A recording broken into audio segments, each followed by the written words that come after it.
Someone wanted in a brutal murder after a woman was found dead outside of her home in Seffner. Yeah, they say she tried to call 911, but when dispatchers picked up, the person making the call either couldn't speak to them or wouldn't. They only heard rustling in the background. So they sent deputies out to the home to make sure everything was okay. And that's when they found a woman dead inside her vehicle with severe upper body trauma. No one is in custody at this point, but the sheriff's office tells us they don't think this was random. If anyone here happened to see anything, happened to know anything, to please contact us, let our detectives know. Let's put this guy behind bars. This woman should not have died the way that she did at all and should not have seen this kind of vicious violence.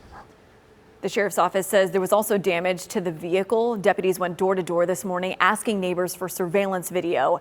If you have any information, give the sheriff's office a call. New video tonight of an arrest of a man charged with stabbing and lighting another man on fire. The Hillsborough County Sheriff's Office responded to a Riverview home last night, and that's where they found a man stabbed with severe burns. He was transported to TGH in critical condition.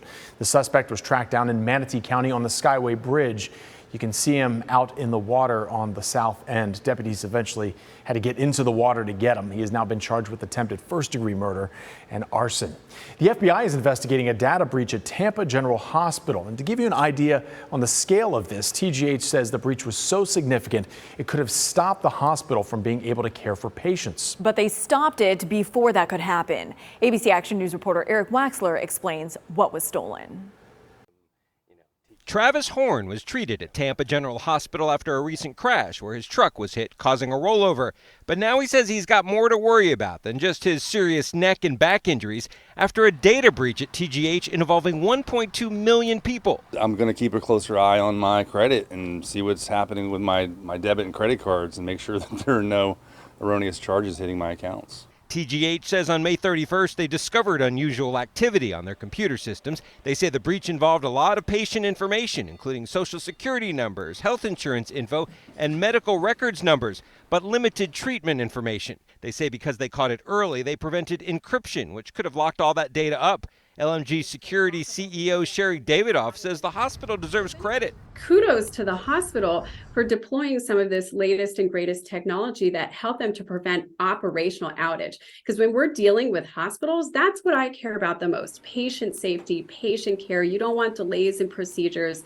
There have been studies that link ransomware attacks to increased mortality rates and things like that. And they really successfully avoided the worst of it. Dr. William McGrogan has been a doctor for 25 years, including time at different hospitals. Certainly, we don't check our personal email at the hospital. There's a lot of things we can't do at the hospital on those computers. It's a totally different world, trying to make it very secure. He now has his own concierge practice in Tampa and says he takes protecting patient info very seriously, employing a third-party company to secure it. We're hearing about these things so frequently, right? So it seems like every day we're hearing of a data breach. I know that they're trying to combat this, certainly just like at home when we get spams. TGH says they are notifying all of those who might have been affected by the breach and offering free credit and identity theft protection services. The federal government says the healthcare sector alone has had nearly 300 breaches so far this year, potentially impacting almost 40 million people. It's incumbent upon the people who have our information to help keep it safe, especially when the breach is such a large one. And so I hope they're taking action to mitigate that and make sure it doesn't happen again. TGH says patients should also check statements from the hospital, doctors, and insurers to make sure all the charges match up. In Tampa, Eric Waxler, ABC Action News. Let's go ahead now.